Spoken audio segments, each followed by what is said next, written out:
मकान का उद्घाटन होता है ना, है, या मकान का पाया रखाता है, कोई नया प्लाट बन रहा है, मकान बन रहा है और उसमें कोई नया पाया, पहली बार अगर कोई पाया रखा रहा है, कोई बीम बन रहा है, कॉलम बन रहा है, उसमें नीचे पाया बना रहा है, तो उसमें जो ब्राह्मण होते हैं, आप जिन वास्तुशास्त्री से पूछेंगे, ब्राह्मण जन से पूछेंगे कि हमारा मकान बन रहा है, खड्डा खुद रहा है, तो उसमें पहले क्या चीज रखें, तो वो बता देगा। इसमें आप नाग नागिन का जोड़ा रख दीजिए, इसमें आप थोड़ा सा कलश में शक्कर भरकर उसमें अमरबेल के टुकड़े डालकर रख दीजिए। पर शिव महापुराण, स्कंद पुराण, वास्तुशास्त्र, अग्नि पुराण और वामन पुराण, ये वामन पुराण के अंतर्गत भी मिलेगा और अग्नि पुराण के अंतर्गत भी मिलेगा कि यदि नूतन मकान के पाए में एक नारियल के गोले में गुड़ भरकर, शमी पत्र रखकर उसको दबा दिया जाए तो उस घर में कभी संपदा की कमी नहीं होती और क्लेश नहीं हो सकता, चाहे कितनी भी अहंकारी बहू क्यों ना हो, चाहे कितना भी अभिमान अभिमत्ता रखने वाली सास क्यों ना बहू, उस सास बहू में प्रेम ही रहेगा, क्लेश नहीं हो सकता, उसमें विवाद नहीं हो सकता। उस घर के अंदर जितने भाई रह रहे हो, जितने कुटुंबी रह रहे हो, परिवार रह रहा हो, उसमें क्लेश का कोई मतलब नहीं हो सकता। चलो याद करिए, पुराने समय में कितना प्रेम होता था भाइयों में, सत्य बोलना, बहनों में, भाइयों में, बुआओं में, इतना बड़ा परिवार और ऐसा प्रेम रहता था, कोई जमीन मांगे ना जायदाद मांगे, ना दुकान का हिस्सा मांगे, ना रकम मांगे, इतना प्रेम कहां से आता था। तो पुरानी बात याद करो, पहले के समय में ये सीमेंट के मकान बनते थे क्या? अरे बोलते जाओ, नहीं। क्या होता था? चूना मंगवाया जाता था, मिट्टी मंगवाई जाती थी, उसमें गुड़ मिलाया जाता था, बोलो मिलाते थे कि नहीं मिलाते थे? गुड़ मिलाया जाता था और उसमें थोड़ा सा उसको चिकना करने के लिए खोपरे का तेल डाला जाता था। अब वास्तु रीति में तो हमने ये सब चीज छोड़ दिया, हमने ये सब चीज समाप्त कर दिया कि ना तो हम उसमें गुड़ मिला रहे हैं, ना कोई वस्तु मिला रहे हैं, बस सीधे सीमेंट खरीद के लाए और लगा दिया गया। पर उसका वास्तु तत्व क्या है? उसका वास्तु जैसे कोई बहुत बीमार व्यक्ति है, बहुत बीमार है, बहुत बीमार, और उसको कोई औषधि नहीं लग रही, उसको कोई औषधि काम ही नहीं कर रही, तो आप जब उसको भोजन कराएं, पानी पिलाएं, आप उसको कुछ भी खिलाएं, चाहे जूस पिला रहे हो, भोजन करा रहे हो, चाहे सूप पिला रहे हो, उसका मुख यदि आप पूर्व में रखकर खिलाएंगे तो 15 दिन के अंदर वो अपने हाथों से भोजन करना चालू कर देगा। 15 से 16वां दिन नहीं होगा। पर यदि आप उसको उत्तर का मुख रखकर, आप उसको पश्चिम का मुख रखकर बीमार व्यक्ति को अगर भोजन कराएंगे, दक्षिण का मुख रखकर भोजन कराएंगे, तो उसको औषधि लगने में बहुत समय लगता है महाराज। औषधि इसको 15 दिन बहुत हो गए, बहुत। जिससे दक्षिण की ओर मुख कर कर भोजन करने वाले व्यक्ति का उदर, पेट, वो कहते हैं ना रोग हो जाते पेट के, रोग बहुत सारे हैं महाराज, बहुत रोग है महाराज।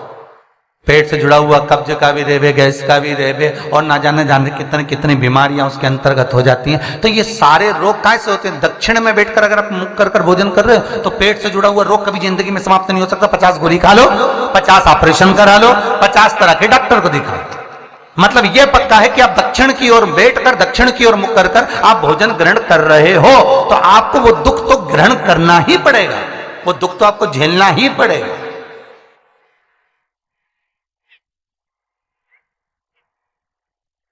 तो भगवान शिव की कथा कर रही है, स्कंद पुराण वर्णन कर रही है महाराज, सुंदर अग्नि पुराण और वामन पुराण कर रही है।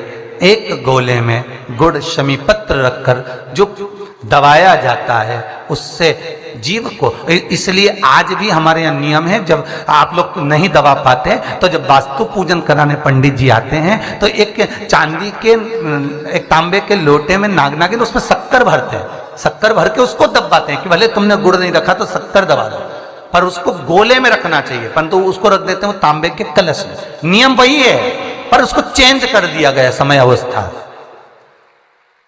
अवस्था में कर दिया कि उसमें तांबे का कलश रखो, चांदी का नाग नागिन रखो, शक्कर भरो, फिर दबा। और नियम वो है कि नारियल का गोटा हो गुड़ भरा हो, उसमें भले तुम नाग नागिन रखो चाहे कुछ भी रखो, पर समीप पत्र अगर रख दिया तो नाग नागिन की भी जरूरत नहीं है। समीप पत्र रख दिया तो वास्तु की मूर्ति रखने की भी जरूरत नहीं है। समीप पत्र में 33 कोटि देवता एक एक पत्ती के रूप में उस समीप पत्र के भीतर विराजमान रहते हैं, जिसको हम विराजमान कर रहे होते। सुख समृद्धि वैभव आनंद दे। बेलपत्री के पेड़ के नीचे हल्दी का शिवलिंग का निर्माण करो। हल्दी पिसी हुई हल्दी का शिवलिंग का निर्माण करो, उसका पूजन कर कर घी का दिया लगाकर भगवान शंकर की वही हल्दी का शिवलिंग का तिलक अपने हृदय पर चाहे पुरुष हो चाहे स्त्री हो, अपने हृदय पर कंठ के पास उस तिलक को लगाएं और बाबा का विसर्जन उसी बेलपत्री के पेड़ के नीचे जल डालकर कर दें। महाराज यश मिलना प्रारंभ हो जाता है। केवल ये यश के लिए ही नहीं होता, इसका एक क्रम और है।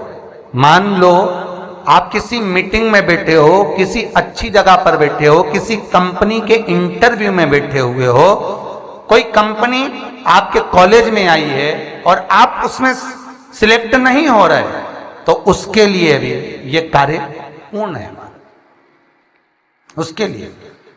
और ये कहां पर भी काम आता है महाराज। मान लो आप किसी कार्य के लिए जा रहे हो और वो कार्य बहुत जरूरी है कि इस व्यक्ति से मुझे ये पैसे निकलवाना है, इस व्यक्ति से मुझे ये काम निकलवाना है, और वो व्यक्ति बहुत दिन से हाथ में आ ही नहीं रहा, तो उसके लिए भी ये कार्य किया जाए। अर्थात कीर्ति शुद्ध हो, पवित्र हो और यश की प्राप्ति। हल्दी का अब स्त्री कहे कि हम शंकर की आराधना कर सकते हैं, हाँ। स्त्री कहे हम शिव को स्पर्श कर सकते हैं, हाँ, क्यों नहीं। क्या हम हनुमान चालीसा पढ़ सकते, क्यों नहीं। अगर सुंदरकांड पढ़ सकते, क्यों नहीं। हनुमान और शिव एक ही है, हनुमान और शिव एक ही स्वरूप है, और उस स्वरूप का स्पर्श होना कोई गलत नहीं। कई लोग कहते हैं हनुमान जी के मंदिर में दिया लगाएं कि ना लगाएं, क्यों नहीं। भगवान शंकर पर जो जल चढ़ता है वो उत्तर दिशा की ओर क्यों जाना चाहिए, ठीक है। और पूजन करने वाले व्यक्ति को महाराज दक्षिण में बैठकर उत्तर की ओर मुख कर कर शंकर का अनुमोदन क्यों करना चाहिए, ठीक है। जब हम शिव जी की अर्चना करते हैं तो हमारा मुख कहाँ ज्यादा होना चाहिए, उत्तर की ओर, ठीक है। दक्षिण की ओर से हम बैठे हैं, जहां भगवान का जल जा रहा है महाराज उस ओर देखते हुए, अर्थात उत्तर की ओर हमारा मुख होकर हम भगवान के शंकर की आराधना करें। जैसे पूर्व अभिमुख होकर शिव की जो आराधना करी जाती है वो एक श्रेष्ठता का फल देती है, फल देगी, मना नहीं है। पश्चिम की ओर मुख कर कर जो शंकर की आराधना करी जाती है उसका फल मिलेगा, मना नहीं है। पर दक्षिण में बैठकर उत्तर की ओर मुख कर कर जब हम शंकर की आराधना करते हैं उसका जो फल होता है वो शीघ्र प्राप्त होता है। पर ज्यादातर लोग कैसे करते हैं, आप लोगों ने भी तो करा होगा, बोलो जरा जम के। कहां बैठते हो महाराज जी, उत्तर की ओर तो जलाधारी का मुख है, ऐसा एक सहज भाव। ये शिवलिंग है, ये जलाधारी, ये उत्तर की ओर है, तो तुम लोग कहां बैठोगे, ये यहां जा रही है तो ये शिवलिंग है तो तुम इसके सामने बैठोगे, कि जल यहां से जा रहा है तुम उसके सामने बैठो। पर बैठना कहां चाहिए, जहां शिवलिंग है यहां से जल बह रहा है तो यहां बैठो। फिर बाद में लोग कहते हैं महाराज जी हम तो शंकर जी की खूब पूजन करते, हम तो खूब अनुष्ठान करा, पर फल कम क्यों मिला। उसका कारण है पूर्वाभिमुख होकर करोगे मिलेगा, पर थोड़ा समय लगेगा। पश्चिम अभिमुख होकर करोगे मिलेगा, थोड़ा समय लगेगा। पर शिव आराधना में जब दक्षिण में बैठकर उत्तर का मुख कर कर जहां शिव का जल जाता है, बस यहां बैठकर अगर आप शंकर की आराधना कर रहे हो तो वो कामना पूरी होने में देर नहीं लगती, कार्य जल्दी ही पूर्ण हो जाता है। पर दुनिया के लोगों तो वही हिसाब से जाते हैं, जैसे शंकर जी के मंदिर में जाओगे तो इधर पानी बह रहा है तो तुम सामने जाके जल चढ़ाना चाहोगे या उधर बैठकर जल चढ़ाना चाहोगे। तुम्हारी जो इच्छा है, तुम्हारी जो आनंद है। ब्राह्मण भी अगर आपको बिठाएंगे तो पूरा पश्चिम का मुख कर कर बिठाएंगे, यहां बैठ जाओ, यहां से पूजन करो, यहां बैठ जाओ। पर उसमें शिव महापुराण में, स्कंद पुराण में कहा गया कि भगवान